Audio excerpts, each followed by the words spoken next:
Hey guys, welcome to my Bible study. Today we're going to be talking about one of the most famous Bible passages in the entire Bible. Check it out. In 2 Timothy chapter 3, it says, in the last days, times are going to be difficult, for men are going to be lovers of themselves and lovers of money and boasters and arrogant and slanderers and disobedient to their parents. They're ungrateful, they're unholy, hard-hearted, very irreconcilable, slanderous, without any self-control, and they are savage with no interest for anything that is good. They're traitors, they're reckless, they're conceited, they're loving of pleasure more than they love God, and they maintain a form of godliness but denying its power.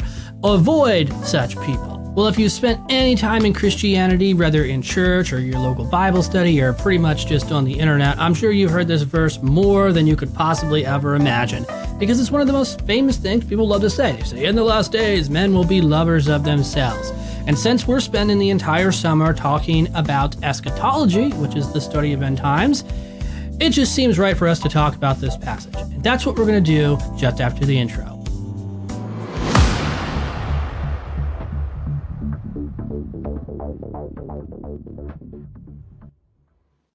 Hey, my name's Adam, and today we're going to be talking about this passage. And for those of you who are new here, this is a Bible study channel. What we do here is study the Bible because we take the Bible seriously, and we seriously study the Bible. We talk about history and theology and culture and language and pretty much everything you need to know about the Bible. So if you are looking for an online Bible study that is absolutely free, you just found it, you click subscribe, the bell notification. Actually, you can click subscribe up here now. It's a new feature that we have just unlocked on the channel because we've actually have over 200 videos and finally got to over 100 subscribers. So we're making some pretty good progress. Also, I'll tell you this, we're spending the entire summer of 2020, that's June to August, about 90 days, and we're talking about eschatology, and today is July 16th, so we're halfway through this series. We got a lot more stuff to talk about, and we're going to have a lot more really great conversations. We're talking about the rapture, the second coming, preterism, partial preterism, futurism, talking about all kinds of really great stuff.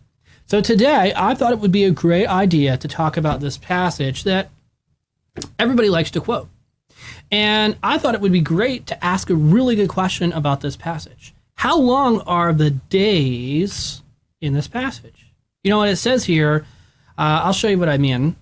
It says, but you know this, that in the last days, times will be difficult. So the last days, how long are these days?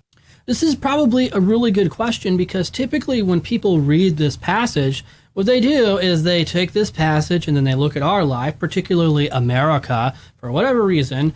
They have to pick America. I don't know why people do this, but I guess it's the evangelical Christian ideology here is to pick America because that's God's second favorite country next to Israel. I don't know. I don't know why they do it. It's like, if you knew something about geography, which I'm not an expert in that area, but I know a little bit about it, and I can promise you this. If you went to Somalia, so a little country on the Horn of Africa, if you went to Somalia and you looked at that place, you would be like, holy cow, how come this passage doesn't apply to that nation? I mean, go look up Somalia, look up their religion. These are people who 99.9999% of the population is Muslim. And they're not just regular old Muslims. These are the militant kind of Muslims. If you're a Christian or you have a Bible or you're a missionary, you got a cross hanging around your neck, you don't get a trial. You don't get to go to jail for a couple of days and then stand before a judge and find out if you're guilty or not. No, that stuff doesn't happen. Here's what happens. They find out you're a Christian or you're a Bible, you have any connection with Christianity whatsoever. They cut your head off or they shoot you right there in the street. They don't care. Go look up all the missionaries who have been killed trying to go to Somalia to evangelize that nation. Go ahead and talk about that. You know, let's have a conversation about this. It's pretty deep stuff. So when people talk about the last days, what they typically are talking about is America. So they'll look at this passage and they'll look at America and they'll say, look, we are disobedient to our parents and we are lovers of themselves. Look at Wall Street. They love money so much, blah, blah, blah. The end times are upon us. Somehow they go from 1 to 2 to like the end of the world. Jesus is coming back any minute now. Yet when you look at the rest of the world, it's way worse than America. I mean, listen, guys, there are children on this children, not adults. There are children on this planet who are eating dirt. They make little mud pies.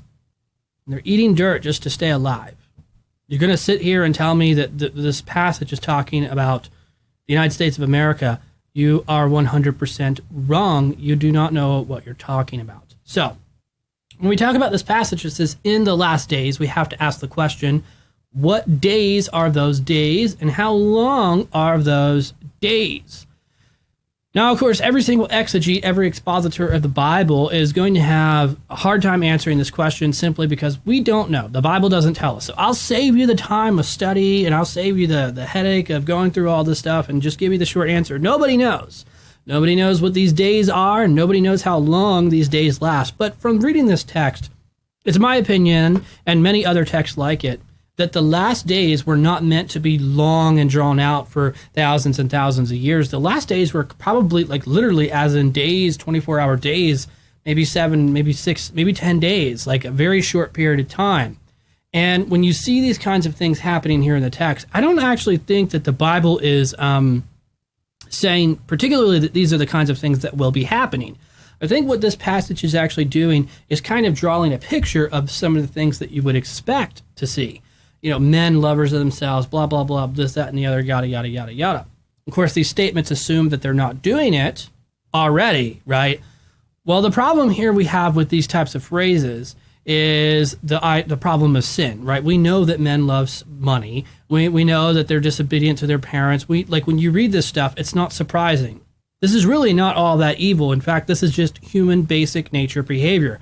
Look, check it out. We'll read it again and we'll go over it.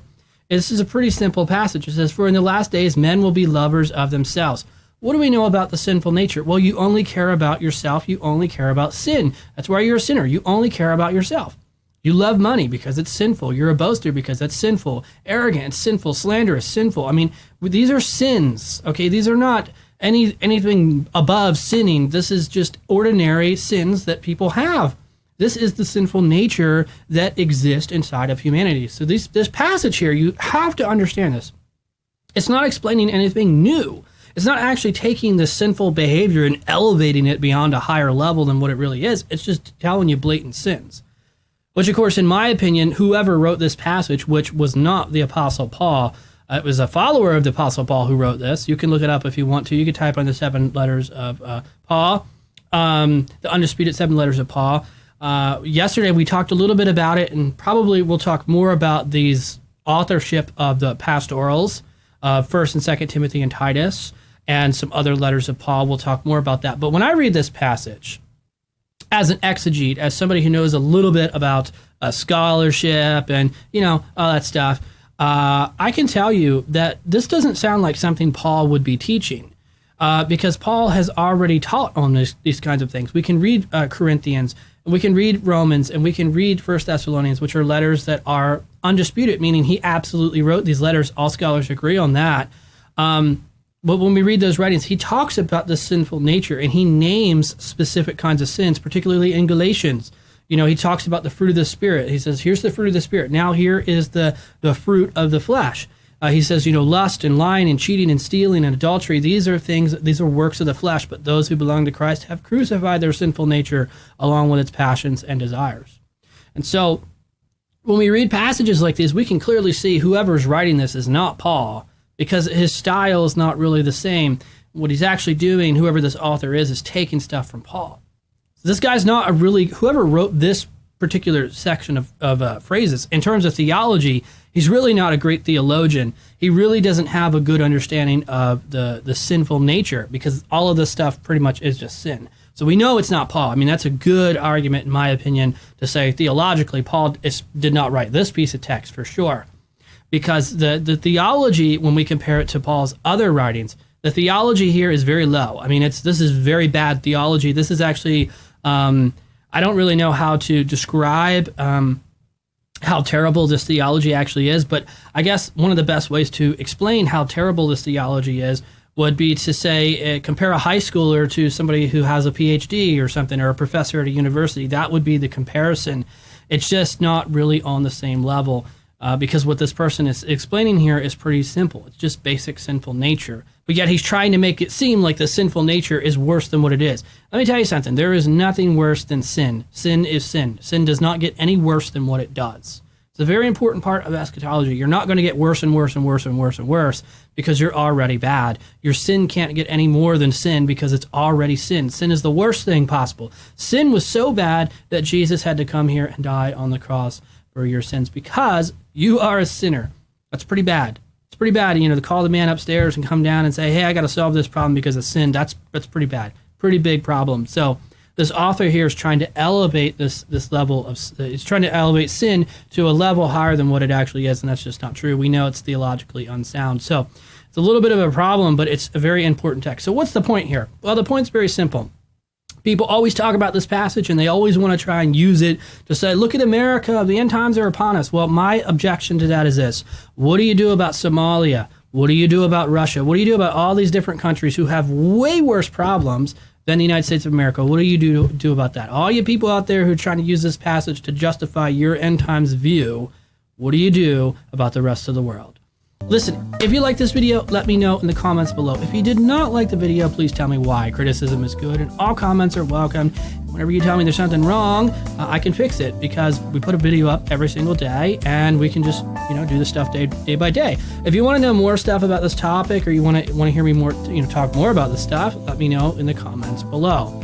I have some more playlists up here if you want to go and check them out. Don't forget to click the big red A because when you do, you subscribe to the channel and you get a brand new video just like this every single day. My name's Adam, and as always, I will see you in the next video.